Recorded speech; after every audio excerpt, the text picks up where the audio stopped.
Welkom by die Boerpot potgooi reeks, waar ons fokus op die besigheid van landbou. Moenie vergeet om na ons ander potgooi reeks genaamd Klipkouers te luister, waar ons fokus op Afrikaanse SME's en hulle suksesverhale reg oor die wêreld.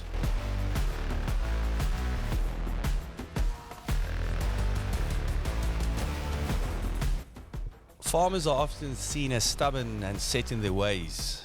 They mostly stick to what they know and steadily build on what they have. But Ian Cunningham, a fruit farmer from Grabouw, seems to be far from inflexible. Having sold their farm in KwaZulu-Natal, Midlands, more than 15 years ago due to distribution claims, Ian looked to invest in another farm, even if it was not the timber farming he had done before. From cutting down trees to trying to keep them alive, he jokes, referring to the apple and pear trees covering his farm. Having settled in Grabouw in 2010 and ingraining himself in the business in 2013, Ian expanded rapidly, tripling the size of the business since then. In this interview, the Young Farmer of the Year 2022 discusses how farmers need to be more focused on the financial and business aspects of the farm, the different software programs they use to help them farm more effectively, and the importance of leaving a legacy for the future generation. Yeah, thank you so much for your time. I mean, I can't remember the last time I've seen such a beautiful area and farming area. I mean, it's absolutely gorgeous. Morning, Jacques. Yeah, we're really blessed to live in a stunning part of the world. You know, the Groenlandberg it's always green. In summer, we've got the irrigation and the trees are growing. And in winter, we've got the rain. We've had a heck of a lot of rain this last season. But no, very privileged to be in a beautiful spot of the country. Well, I mean, you grew up, so give us a bit of your background story. I mean, obviously, you came from a beautiful area. Yeah, so I grew up in the Midlands in Natal, very close to where Alan Payton wrote Cry, the Beloved Country. So we used to farm in Ikopo. I was in Kulu in Richmond and went to school in Ikopo and then on to Hilton College in Hilton. And then unfortunately in 2009, we were fortunately or unfortunately, we were expropriated by government and decided to move down to the Cape and farm down here. Tell us about it. So stand still with that expropriation. You know, what does it entail? Where does it start? You know, give us a snapshot of So what happened is obviously government had the sort of policy of land redistribution, and there were numerous land claims on one of our farms. Does it begin at graves? Does it start with graves? Yeah, so I think there was a time period that you could go back until I think it was the 1850s until 1920, and I'm not too sure of the exact dates, but there was rights of ancestors, and it came to a point whereby the amount of land claims for the farm just didn't, it wasn't economically viable for us to continue if we had to give away that much of the land. So we approached government about selling the whole property, and it took quite some time. It took over 2 years for us to get the negotiations through, but finally it was done, and the whole farm was restituted back to the staff that lived on the property. And yeah, that was 15, 16 years ago, so I'm not too sure what's happened there subsequently. Really? So you just cut that off? It was like done and dusted? Yeah, it was a bit heartsore because it was a stunning farm, lots of wildlife, beautiful access down to the Aangedryf Valley. And yeah, it was a stunning farm, and sad to let it go, but very happy to be down here. So it was it was unique in the sense that they said, we want a piece of the farm. You said, no, have everything. Pretty much. Is that normally what happens with oaks, or is it depending on the type of farming? I think what happened in that period towards the end of 2009 was there were a couple of farms in the greater region there that we kind of discussed it amongst us as a group of friends, and had decided, you know, it's no point in decreasing the size of our farms because we need them to be of an economic scale. So if we're going to get out completely. And there were, I think, 3 or 4 farms in that region that also went that same route. I see. So it's something you guys sat down and it's like it was planned. Like this is part of the strategy. Definitely. We're gonna. All right. So and coming this side, how did that? I mean, that's a big leap. Yeah. So from cutting down trees to trying to keep them alive, you know. So we were obviously involved in timber there, and then down here it's deciduous fruit. I was studying at UCT, and friends of ours that we'd met farmed up in Elgin here, more lifestyle farming. With access to a river, their children were really good water skiers, provincial and national water skiers, and we bought into a property, and it was the first touch with the area and also with the people and the industry. And once we were bought out in 2009, it was the height of the financial crisis. So what do we do with our money? We knew agriculture. Obviously, agriculture is different in each pod. But we came down here and we started looking for properties. When I say we, my mom and I, and we had a good look around, and nothing really piqued our interest. And then we came across this farm, and looking at the economics of it, it was a rand hedge, all export based. At the time, the rand dollar and rand pound had really flown out, so the financials looked good. And coming from extensive farming to intensive farming, and we were just really lucky that the management on the farm had been here for a considerable amount of time. And so you had that contingency. Yeah. And so the farm manager, Bokkie Tiersen, this year is his 41st or 42nd year on the farm. So very lucky to have him involved. If it wasn't for him, I don't think we would have gone ahead with the deal. And yeah, since then we've had our bumps, and it hasn't been smooth sailing, but we've had a great run of it. I just want to go back 2 steps. You studied at UCT, obviously. Give us a snapshot of your background there, and then I just want to pull it back to obviously back to the farm and Sure. So I studied business science, finance, and economics at UCT. The plan was always to go farming, but I'd like to have done it on my own steam until I saw my first paycheck in the corporate world, and then realized the goal wasn't going to quite get us there. I really enjoy numbers. I've always loved math, and I've always been sort of entrepreneurial, always tried little odds and ends in businesses, so it made sense for me, and it's definitely played an incredibly important role in where we are today. At the end of my studies, I was selected for the Standard Bank Leadership Development Program up in Johannesburg. So I went up there for a year, my first year in the big smoke. So little country bumpkin kicking around in Joburg was interesting. But it's where I met my wife, Inga. And at the end of 2011, at the end of 2010, I moved back down to the Cape, to the farm, and Inga followed me. And so a year was enough in Joburg? Yeah, just 1 year. I think I made the decision after 6 months. Oh, really? Already? So you had to stick it out for the remaining 6? Yeah, and then worked for PSG Asset Management. And then in 2013, when we had the big labour unrest, I came back to the farm and managed to find a little place for myself here and build myself and ingrain myself into the business, and I've loved it ever since. Just quickly standing still, I mean, we were talking about financials, and again, the lack of, what I liked about what you said earlier is that, farm is a business. I mean, it sounds so, I always find that farmers understand. It's like everybody outside thinks, oh, he's a boer, right? No, he's a businessman, he's a business person. You mentioned that you feel that there's a lack of that financial training. There's a need for more business training in, I would say, agricultural training preparation at university. No, I mean, absolutely, Jacques. I mean, if you think of, you can be a boer or a farmer, but if you're not making money, then you don't have a job, and how do you support your family? So recently I've been in touch with an individual that's been doing a PhD on looking at the content that needs to go into these B-Agri courses, and my suggestion straight up was that it needs to be 2/3 from a business perspective. 2/3. Understanding finance, economics, cash flows, budgeting, Excel, as well as people skills. I think that those soft skills are also often negated. I mean, I'd say 80% of my job is working with people, and that's something important. So, invariably you go through dips and highs in agriculture, and you're going to need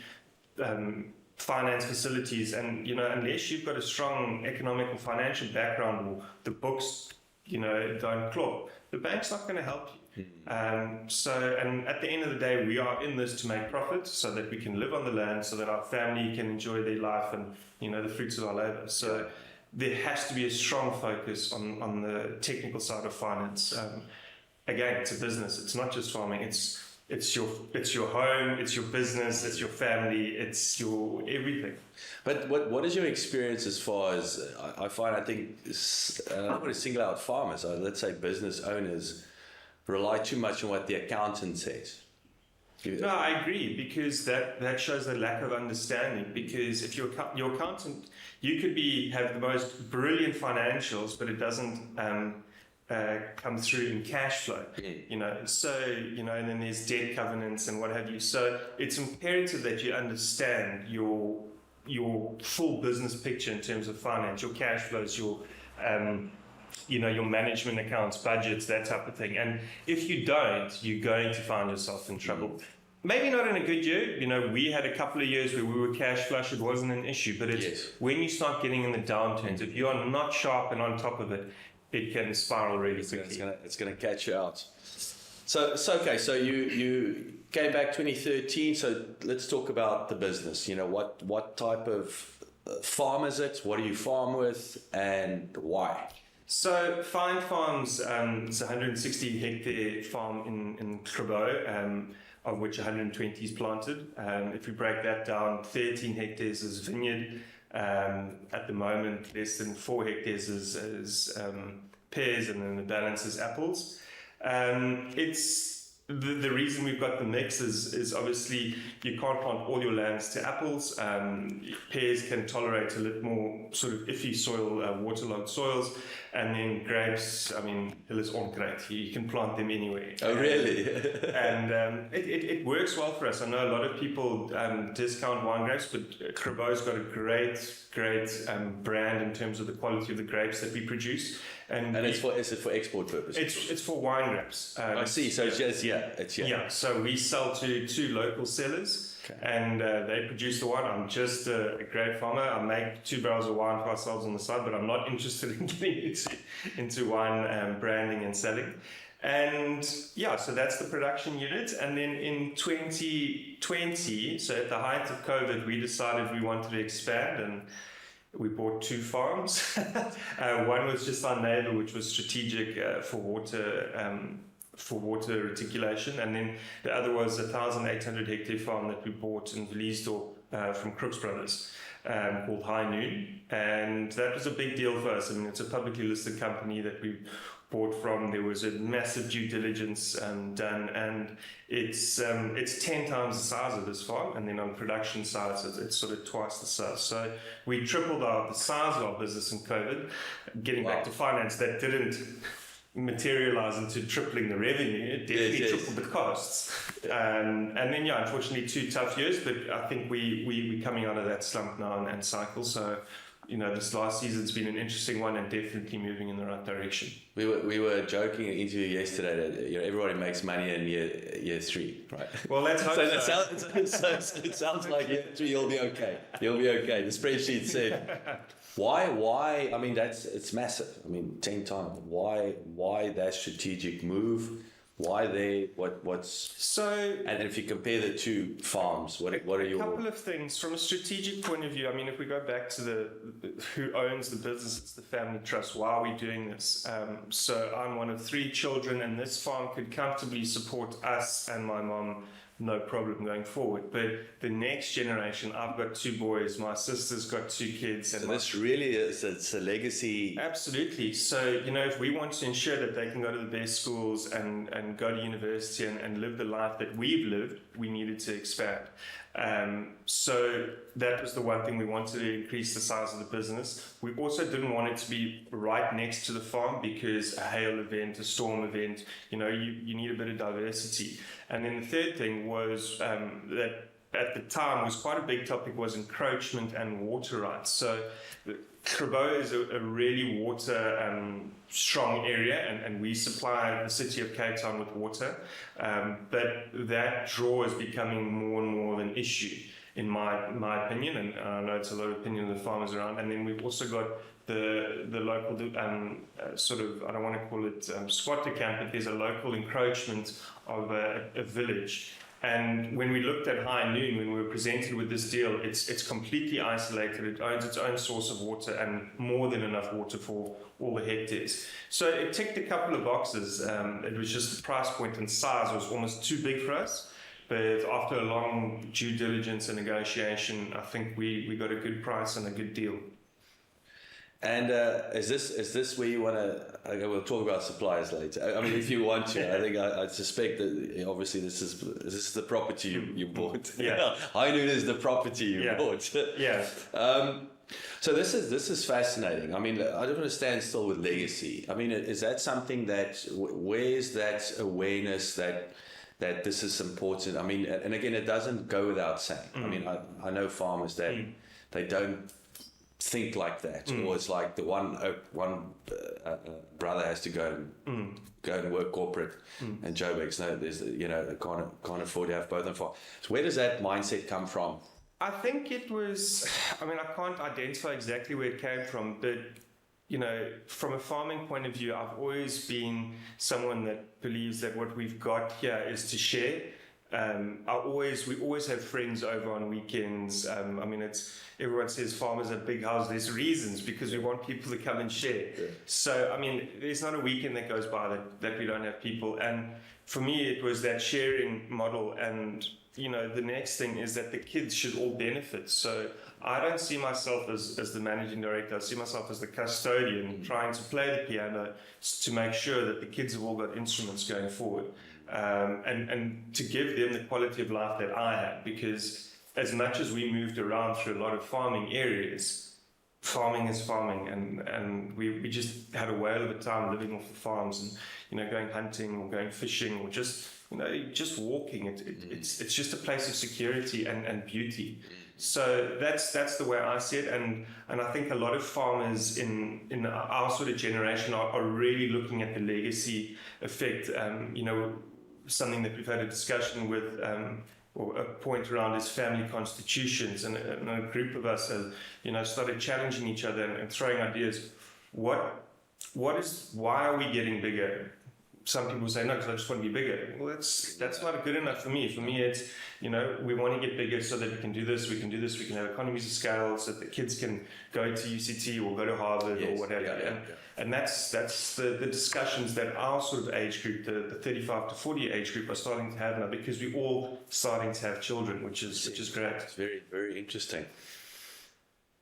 So let's talk about. I just want to come back to the water comment. So again, is it that Cape Town? So let's give us a bit more background there. Is Cape Town drawing more water? Is that becoming an issue? What's happening?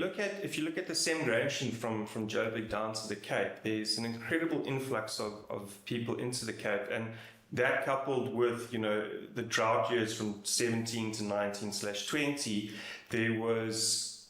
I think day zero was sort of bandied around, and we facilitated. When I say we, the farmers, we own a water scheme here called the Groenland Water Users Association, and we've got a rather large dam that runs a reticulation scheme of 80 k's through all the farms. And we facilitated the transfer of 1 million cubes to the city of Cape Town to help them out. I mean, I remember back, I remember it was in the news, you guys came. So I see that. Obviously, we've had wonderful rains for these last 2 seasons, but with this El Nino effect, are we going into another dry pattern? So there's definitely more pull on that water resource. There's more than enough there, and us as farmers are also becoming a lot more cognizant of not over-irrigating and being much more water-wise. So we, over the last couple of years, through the use of cover crops and sort of call it tech, have decreased our water usage by up to 20%. So there's definitely been a saving there. But yeah, water, obviously in a water scarce area, it's like gold. So getting back to looking at another project was I wanted us to own source of water, which at the new project we did. Is there and again, not to have a political conversation, we have enough of that. Is there a risk that government can just say, you must now give us water? Listen, sorry about your apples, you have to give us water. So there's nothing stopping them doing that. But what they do is they jeopardize a 7 billion rand industry here, and let's take the tax base of 30%. it's 2.1 billion. So, what are they going to do? So it's very easy for them to do it. It really is. Although, the technicality around it is government owns water, but in this area we own the tap. So, because the infrastructure is owned by the farmers. So, anyway, it would be an interesting debate. Short and curly debate. Yeah. So again, last question about the new farm. I mean, you mentioned that. I mean, it's you diversified. Obviously, it sounds like a successful move, but I mean, it's not always right. So you mentioned Harry Smith earlier. Yeah. I mean, I mean, always people learn from mistakes. What happened there? I mean, tell us a bit more about. Don't go farming in the Free State. No. So yeah, we unfortunately, I think it was in 2002 or 2001, we bought a farm on the border on Harry Smith. That was a livestock farm. So I think we were running between. It's like Bergville area, was that? No, more like pretty much on Harry Smith. It's just Van Rienen's Pass. Oh, so literally there. Yeah. And we're running Bonsmara and sheep, and yeah, just a really terrible drought. But also we've always been involved in timber, and now we went and kind of did something a bit different. I mean, we'd always had livestock, but that was never the primary source of the income. Again, is that true understanding and knowledge of the product, and also farming in an area that we didn't know anyone. We moved to Harry Smith, well, not us physically, we still lived in Ladysmith, but the farm was there. We didn't have any sense of community. We didn't know our neighbors. Call the beerman and just ask a few. And I think that's incredibly important when you are setting up shop in an area, is to have an understanding of the area, the people, the families, and even if it's just this area was through family friends. But through that, we've built up our community and network. You got someone you can call. Yeah, and I think it's so critical. With I always say the neighbor, right? Yeah, like speak to the beerman. Let's talk about technology. I mean, interesting. You said so. You've reduced water usage 20%. So what obviously tech critical. So what type of tech are you using? What's in place? What are the what does the future look like? So yeah, I mean, there's been an absolute explosion in the sort of tech that's available to us farmers, and the one criticism I have is there's too much because you don't know what to choose. Really? And what happens is you can onboard all these technologies, but then you're going to be sitting behind your computer going through all the analysis. And one thing I was always taught is it's feet in orchards. So absolutely, there's a role for it. I mean, if I look at the technology that's available to us as apple farmers, the first guys to really bring something out, which was actually the Western Cape government bought the license for us, which was brilliant, I'll remember the name now, but it was basically a satellite service going over your farm every week, measuring moisture and deficit and evapotranspiration and biomass growth. Fruit look. And that Fruit look, yeah. So it was developed in the Netherlands, and it definitely identified where we were over irrigating, under irrigating, and unfortunately the resolution is it's 25. Each pixel is 25 square meters, so it's quite a big area.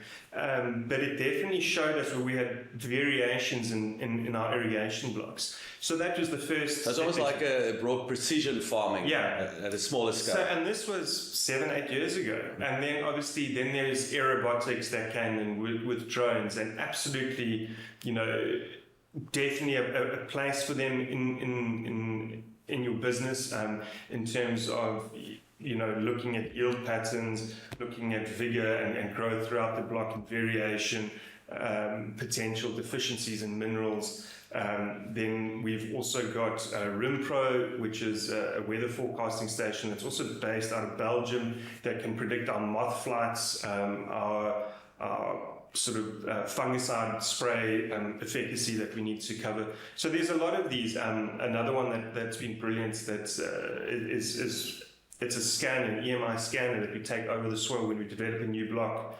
It's called Revolute Systems, where it will identify different densities in soil types, and not soil types, but different densities in soils through its electrical conductivity. And that helps us develop, irrigation blocks, or let's have a look at that area. We need to do a soil sample there. It's completely different to the rest of the block. So there's a wide range of these tools, and unless you use them and try them, you're not going to know if it's fit for purpose. Got it. You need to. It's that going through that learning curve too. But at the same time, you can be overcome by the amount of tech. So I wouldn't say try them all. Use one, try one. Forget your farm. Right? Yeah, at the exactly. end of the day, because you're busy Exactly. sitting on the Otherwise, you're computer. just behind the laptop, and that's not what we should be doing. What out of those? I mean, it's interesting that Dutch technology, Belgium technology. So I take it that at that level, it's something that can be cut and pasted. Yeah. I mean, as an apple farm. Yeah. So I mean, if you look at it, we in South Africa shouldn't be farming apples. We're not on the right plane. You know, generally we're not cold enough. So on the world map, if you look at where the apple regions are, they lie between the 38th and 42nd parallel, and that's New York State, Wenatchee, Kazakhstan, Northern Europe. We're on the 32nd parallel down here. We've got no business farming apples, but what is in our favor is our UV, and that's what we produce without doubt the sweetest tasting apple in the world. So not the prettiest. It's Africa's sun. African sun kisses our apples and makes them lacquer. My goodness, that's fascinating. So I mean, in taste tests, the South African apples will shoot the lights out. They really do. And as a particular brand of apple? No, just across the board. So a pink lady from South Africa versus a pink lady from Chile or the UK, France, wherever. The South African might not be the best looking because we don't get the nighttime temperatures to change the color, but it'll definitely be the sweetest and tastiest. I've got a mate in Bethlehem that does pink ladies. Yeah. So absolutely. I'm just thinking gold, right? Yeah. So like a very gold in the winter. Just come back to the whole. I'm thinking wind blowing. You know, you mentioned that. So how do you what do you call it as the Belgium technology that measures something? RimPro. Yes. Yeah. What is? So it's basically they set up a virtual station on our farm here and at high noon, and how it works, I don't know. I just know it works. And what we do is, you know, there's certain parameters that we put in, you know, green tip date, the biofix date. So it's different phenological stages of your tree. And through that, they use modeling with obviously as many weather sort of sources as they can. So, you know, we had a rain event now last night. And before the rain event, it was predicted, and it would also show me the disease we struggle with the most at this time of the year is something called fusy. We could see our fusy index and see how high it is. Do we need to come in and spray and cover it? Or is it enough that our spray the previous week has covered it, you know, with enough strength? Or do we need to spray today with something to cover for yesterday that has a slight, called a kickback effect? So you've got that. Then it also predicts the codling moth flight. So when the codling moth are mating, when they are laying eggs, when the larvae hatch. And this allows us, with our help with our crop protection experts, where we position certain products. So, you know, I'll chat to our advisor from IntelliGrow and say, Vian, listen, we've got the spikers here. When do we need to cover? You say, okay, these are the options we can have a look at. Okay, I think we need to kick off tomorrow, and you know. So the moths chow the. So I'd say our two biggest issues, or there are three real pains for farming in this area in terms of crop damage, and that is codling moth. Can have absolutely devastating. It's like a locust almost. Yeah. It's your locust. Yeah. So what happens is, and invariably, it stings the apple, plants the larvae in there, and you know then it eats the apple, and then it just breeds. And you're looking at this time of the year, and you're like, oh, I've got a great crop, what have you, and then later you see these lights come in, and then obviously that population just extrapolates. So there's that fusy, and then there's another one. The Afrikaans terminology is a calanda, African snout beetle, which also makes damage. And you know, I've just had to kind of write off a block through fusy. There's 60% damage on it, and it's just these floods that we've had. We couldn't position enough sprays. So, you know, that's quite a knock. And it's incredible. That was one spray out of 13 that, you know. So it's really precise and farming. And if you get these calls wrong, and if you don't have, guys, a crop protection expert with you, you can get yourself into big trouble. So again, this technology allows you to be proactive, but you need to move. So that's the whole thing, is you've got to be proactive. If you're reactive, you're too late. Yeah, it's not. You're too late. If you start seeing what, then you've missed the boat. I've got it. So the damage has already taken place. Then it's damage control. But the whole idea is that you stopped it up front. So on that, so two questions. So number one, what has been the increase in productivity over the years? So again, has there been, or is it just purely, well, I guess, is there increase? So as far as even reducing problems or writing off blocks, and two, has technology allowed you to increase productivity? Yeah, so I mean, in terms of genetics, there's definitely been a huge uptick. If I look at the yields we're getting on the rootstocks that were bred in the States by the Cornell University, the Cornell Geneva rootstocks, where we traditionally would only start putting a crop in our trees in year 4, maybe year 5, and getting break-even point in year 8, 9. We're putting a crop on sometimes year 2. The tree's growing so extensively, and year 3, year 4, you can be in full production. So that's been an absolute game changer, and they're definitely more tolerant to our soil pathogens and little focus in the ground. So they're tougher. So that's been huge. Also the new varieties, big bucks, bingo, all mutations of I'll talk about galas now, because old royal gala is just a stripy gala, and maybe 60% of your tree has got that color. The rest, because of the supermarket specs, you throw the rest of the juice. Whereas these new ones are fully colored, and you get 80% back out of the tree. So that's all money back to us. So that's had a massive influence, and just as this farming smarter. So a perfect example is we took out 15 hectares last year. We produced more bins this year with 15 hectares less. Wow. And that's the new rootstocks and new sort of genetics kicking in, and us also just farming a bit smarter, putting more money and time into championship blocks. And even that's marginal, the production costs are too high at the moment to be trying to worry about eking out a 10 or 15 grand a hectare net. No, just each hard way. It was like 80-20 principle. Yeah. What I wanted to ask you is the whole, again, coming back to moths and the beetles and all the rest.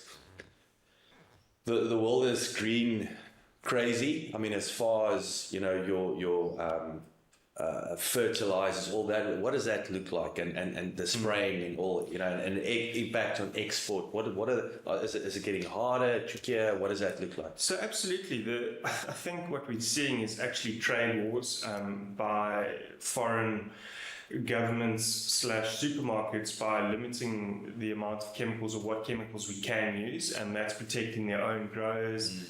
So I do see that. I mean, you've seen it in the citrus industry. So we're seeing the same thing, and there is pressure on us to go greener, and I've got no problem with that. We definitely do farm greener. I wouldn't say we're definitely not organic, but we're definitely not full chemical. I kind of define it as biorational. We use predators and natural sort of products where we can, but there needs to be a harmony. It's pointless bringing in those predators. I'm speaking specifically something for mealybug. If the population of the mealybug is so high that the predators are just never going to catch up, so you've got to suppress that population to a point that you can bring in the natural predators, and then hopefully you've brought that population down. That next year you can start off with a low base, and maybe you can use a little bit less chemical. So it's using the chemical to get it into a manageable size to bring in the predators, and then now. And the thing is, if I look at the bird life in this valley, I mean, literally the jackal buzzards and forest buzzards follow the spray carts because they're looking for the rodents that move.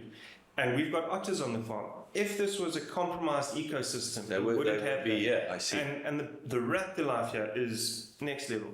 So I don't buy this that the chemicals are harming the consumer one bit. And the whole. Because if the otter is okay and the bird's okay, then I think we'll be okay. The whole Roundup debate, again, if we're spraying it on the tree, it'll kill the tree, but we're not spraying it on the tree and the tree's fine. So, what's this whole debate about? So I think obviously there's a paranoia around it, and it's driven by a couple of extremists. Yes. Obviously we need to go greener, 100%, but there needs to be a balance. Yes. It needs to be a balance. We can't, our climate doesn't allow for us to farm commercially organic apples. Yes. And it's not a switch you flip. No. So it doesn't mean you can't get there. And I think that's the problem in the world now, is that overnight it needs to, and that's not good business. That is a good business. Suppliers. I mean, obviously, I think we've touched on these tech suppliers and so on. So what, again, suppliers, strategic partnerships, who's very important in your obviously, business? if I look at our business, our biggest costs are obviously labor, spray materials, and then fertilizer, and fuel.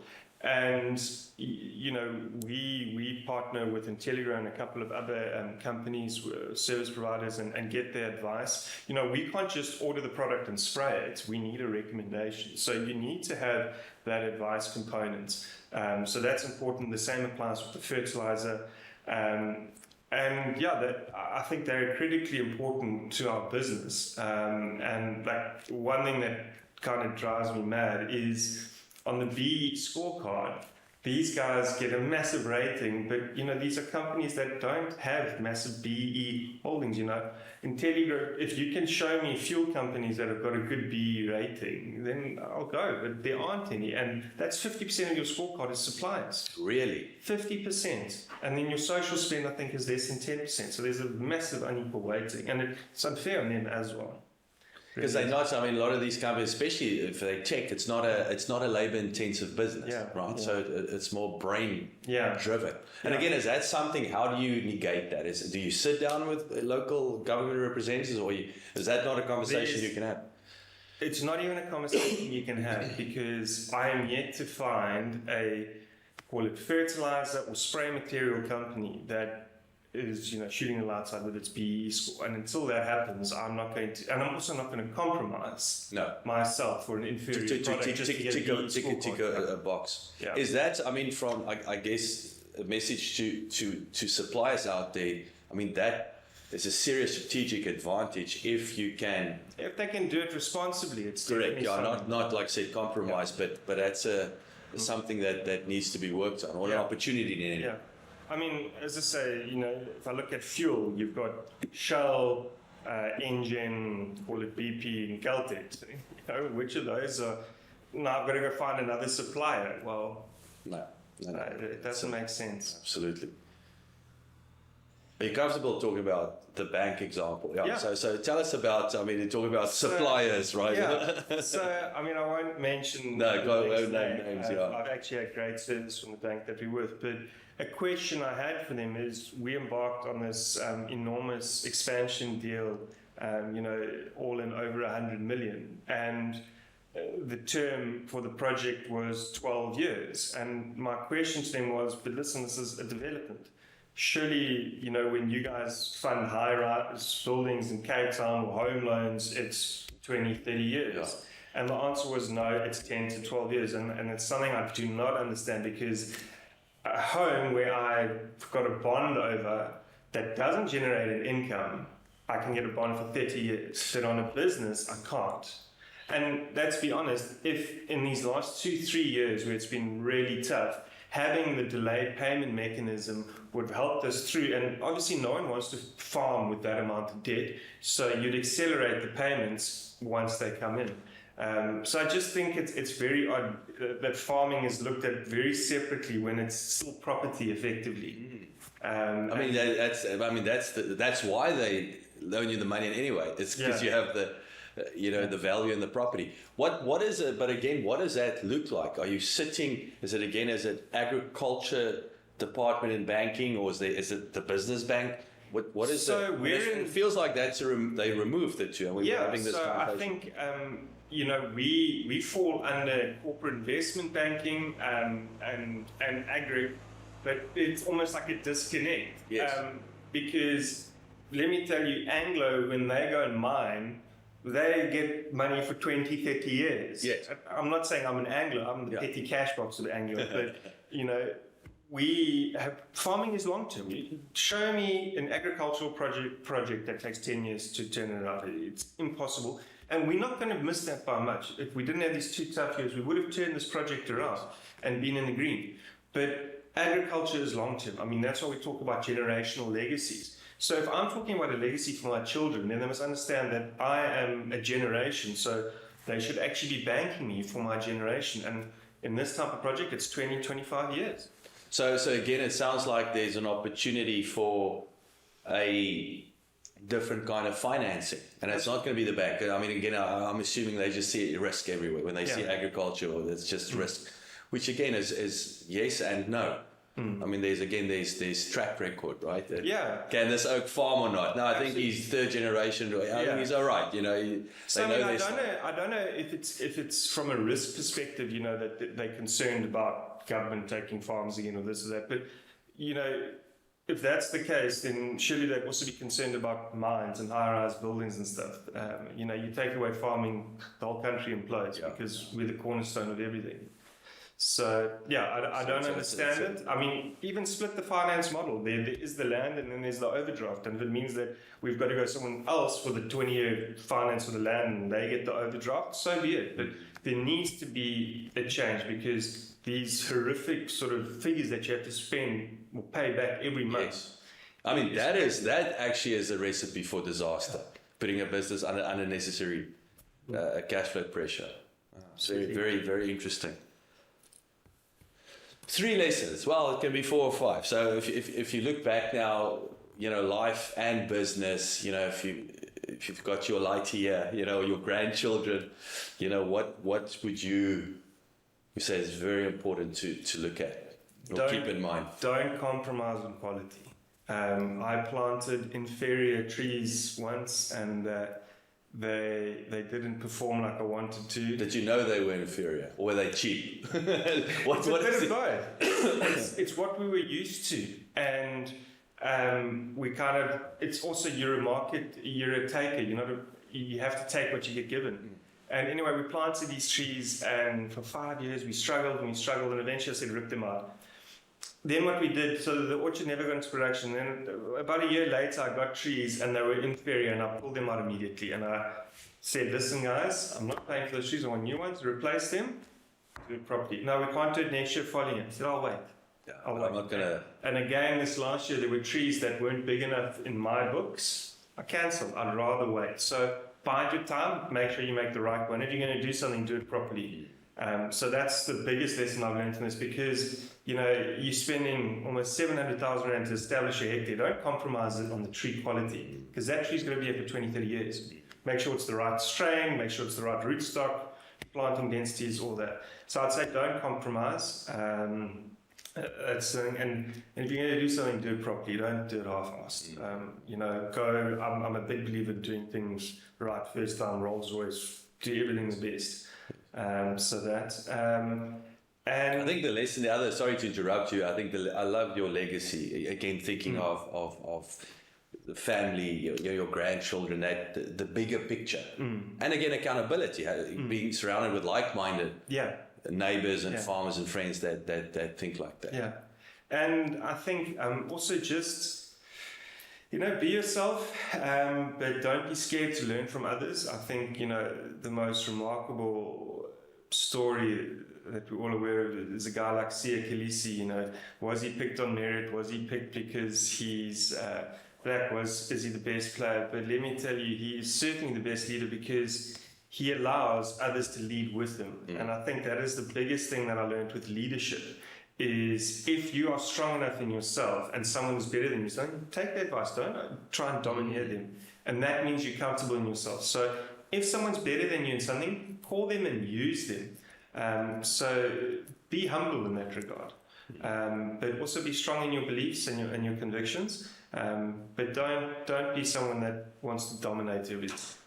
It's fantastic advice. It reminds me, I recently had an interview with I'm not gonna like I say Fane Bragg. He's one of our legends in movie industry, and he was talking about a movie set. It's not the first time I've heard this, where they say in a movie set, even the the tea boy, if they have an idea, you grab it. So it becomes this literally this idea incubator. Yeah. That's not about the director, the actors. It's everybody on set, 200-300 people, and someone can come with an idea. It's like that's lekker. Let's give it a go. Yeah. The one thing I wanted to quickly, last question: how do you learn? I mean, where do you go? And as far as is Google your friend? You know, is it YouTube? What are your go-to mediums to develop for self-development? I'm lucky that I am a bookworm. I really enjoy reading and I absorb a lot of content. So I've got a very sort of active mind. So, you know, in terms of agriculture, I read a lot of, I won't say publications, but like select. So, you know, in the States, they've got the Good Fruit Grower, Landbou and you know, Farmers Weekly here and try and read up on things. And then often, you know, just Googling stuff and go, how do I do this? And the most important thing that we've got in our industry is this little phone, because I'm out in the field and go, okay, I don't understand why this is doing this, Google it, sort it out, and it's an incredible learning mechanism. So again, there are courses, you know, we were talking about finance earlier. I'd say take training in that, but in terms of in the field, there's nothing better than learning in the field. I mean, the green skills, and let's not forget about the soft skills. You know, we work with people, and that's the biggest thing you can do is by empowering your people by just being respectful and giving them dignity. It gives you an absolute advantage that I've seen. Just that the guys, my door's an open policy, they can come talk to me if they've got marital issues or this or that. Those soft touches make that your staff will buy into the bigger picture and go that extra mile for you. Listen, guys, there's rain coming. Can we work a little bit later? Yeah, no problem. It's more a question, but you know the answer is going to come back positive. Yes. So, yeah, that's what I'd say. Ian, thank you. Fascinating stuff. Pleasure. And I wish you the very best. I hope that you're 36 months later, positive cash flow, so we'll keep our fingers crossed. Yeah, and, thank you. But thanks a lot. Thanks, Jacques. Dankie dat jy geluister het. Besoek asseblief ons webwerf by www.klipkouers.com. Teken sommer in sodat ons jou op hoogte kan hou. Baie belangrik, gaan luister na ons ander potgooi reeks en episodes op Spotify, Apple Podcasts of YouTube. Baie belangrik, as jy hou van wat jy hoor, los asseblief 'n resensie sodat ander lekker mense soos jy van ons episodes te hore kan kom. En kom volg ons op sosiale media. Soek net vir Klipkouers op Facebook, Instagram, Twitter, TikTok en natuurlik LinkedIn.